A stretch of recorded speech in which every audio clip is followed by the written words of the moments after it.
Hello everyone. So our next topic is Ghadar Party and the Hindu-German conspiracy.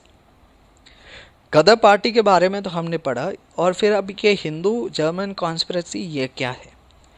तो पहले इस diagram के ज़रिए हम समझते हैं कि टू ओवरथ्रो ब्रिटिश पावर यानी कि ब्रिटिश को राज को उखाड़ फेंकने के लिए कौन कौन सी जो है ताकतें एक अलग अलग दिशाओं से लड़ रही थी।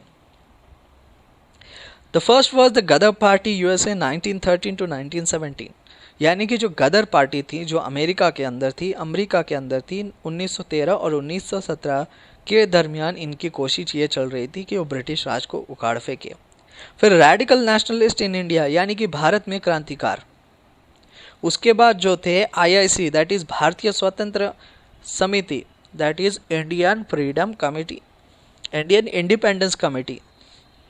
ये जो है जर्मनी के अंदर जो है सीआर पिल्ले वीएन चैटर्जी ने बनाई थी। और आईआईएल थी जो है भारतीय स्वतंत्र league that is Indian independence league जो है रास बिहारी बोस ने बनाई थी। तो ये 4-5 संगठनाएं अलग अलग दिशाओं से बाहर से जो है प्रयत्न कर रही थी कि वो ब्रिटिश राज को उखाड़ फेंके। Violent nationalism has become strong in India in Bengal, Punjab, Maharashtra, Madras etcetera, यानी कि भारत की क्रांतिकार राष्ट्रवादी बंगाल, पंजाब, महाराष्ट्र, मद्रास आदि में प्रखर हो चुके थे।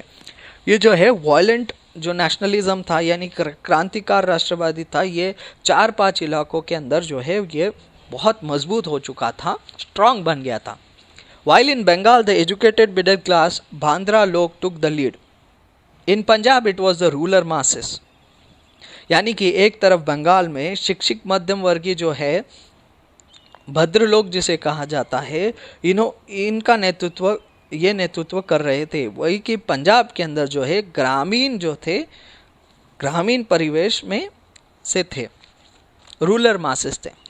The 1905 partition of Bengal led to the birth of Jugantar and Anushilan Samiti typed revolution organization, यानी कि 1905 के अंदर जो बंगाल विभाजन हुआ अपने साथ जुगांतर और अनुशीलन संगठनाएं लाया। 1905 का जो बंगाल विभाजन हुआ उसके बाद जो है जुगांतर और अनुशीलन संगठनाएं बनी। Raj Bihari Bose Jugantar member hatched the 1912 Delhi Lahore conspiracy to murder Lord Hardinge who rates as important milestone, यानी कि जो राज बिहारी बोस थे जो जुगांतर के सदस्य थे 1912 के अंदर उन्होंने दिल्ली लाहौर का षड्यंत्र रचा ताकि जो वॉइस लॉर्ड जो है वॉइसरॉय जो लॉर्ड हार्डिंज है इनकी हत्या की जा सकी और ये एक मील का पत्थर बन गया। बाघा जतीन जो है Jatin Mukherjee met the German Crown Prince in 1912 Calcutta who assured supply of arms and ammunition. बाघा जतीन जो थे जिन्हें जतीन मुखर्जी के नाम से भी जाना जाता था 1912 के अंदर कलकत्ता में जर्मन के क्राउन प्रिंस से मिले। जर्मन के क्राउन प्रिंस कलकत्ता आए थे और उन्होंने उनसे मुलाकात की जिन्होंने अस्त्र शस्त्र दिलाने का उनसे वादा किया। क्राउन प्रिंस ने जो है कलकत्ता में जतीन मुखर्जी से यह प्रॉमिस किया कि ब्रिटिश राज के खिलाफ लड़ने के लिए वो अस्त्र शस्त्र दिलाने में उनकी मदद करेंगे बाघा जतीन को।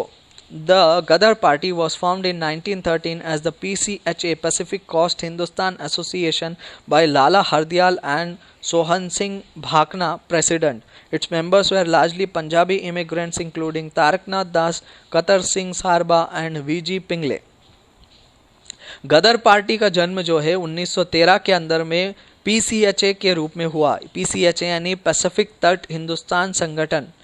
इनके लीडर्स थे लाला हरदयाल, सोहन सिंह भाकना जो है गदर पार्टी के अध्यक्ष थे और लाला हरदयाल जो थे इनके पैट्रियन थे यानी कि इनके लीडर थे।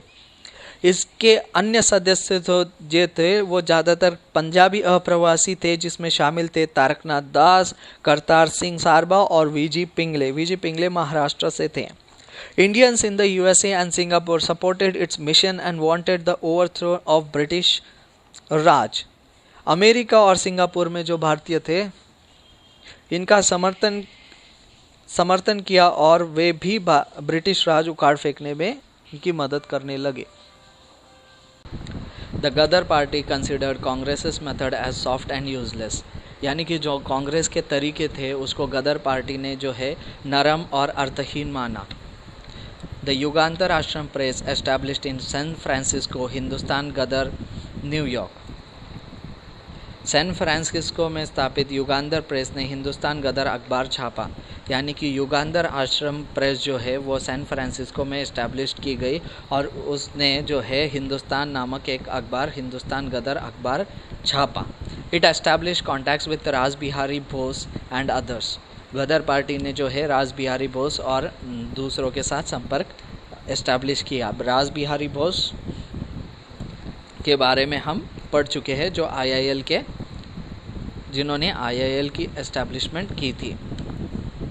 Germans were actively supporting the Gadarites and IIC Germany was established। जो जर्मन्स थे वो, जो जर्मन साम्राज्य था वो गदराइट्स का सपोर्ट कर रहा था और उसके बाद जो है IIC जर्मनी एस्टैब्लिश हुआ। By 1950 more than 8,000 Ghadarites return to India. 1915 तक जो है 8,000 से ज़्यादा जो है गदर पार्टी के अनुयायी भारत पहुंच चुके थे। Different groups were working. VG Pingle Maharashtra, VG Pingle जो थे बहुत सारे अनेक गुट कार्यशील थे, उसमें वीजी पिंगले थे जो महाराष्ट्र से बिलोंग करते थे, रास बिहारी बोस जो नॉर्थ इंडिया से बिलोंग करते थे और सान्याल जो है बनारस से बिलोंग करते थे। इन्होंने सब ने मिलकर एक प्लान बनाया कि 21 फरवरी 1915 को एक यूनिफाइड अपराइजिंग होगा, यानी कि एक संयुक्त क्रांति की योजना इन्होंने सबने मिलकर बनाई।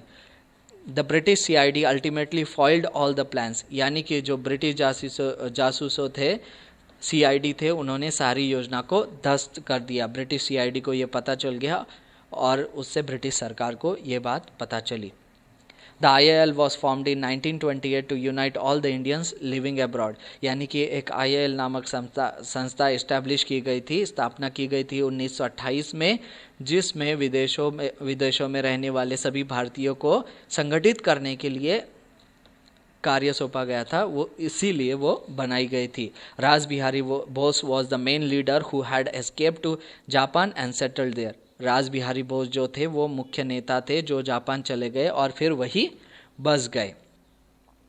Other leaders were Taraknath Das, PS Khankhoje and Kanshiram. अन्य जो नेता थे वो थे तारकनाथ दास, PS खान खोजे और Kanshiram. The league ultimately came under the leadership of Netaji Bose and became the Azad Hind force.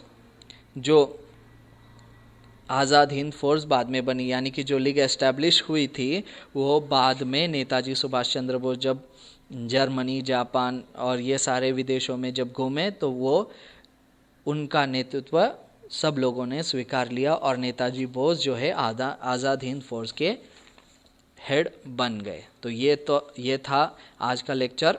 अगर आप चाहते हैं कि मैं और ऐसे वीडियोस बनाऊं तो इसे सब्सक्राइब करें, इसे ज़्यादा से ज़्यादा शेयर करें। Thank you for watching. Have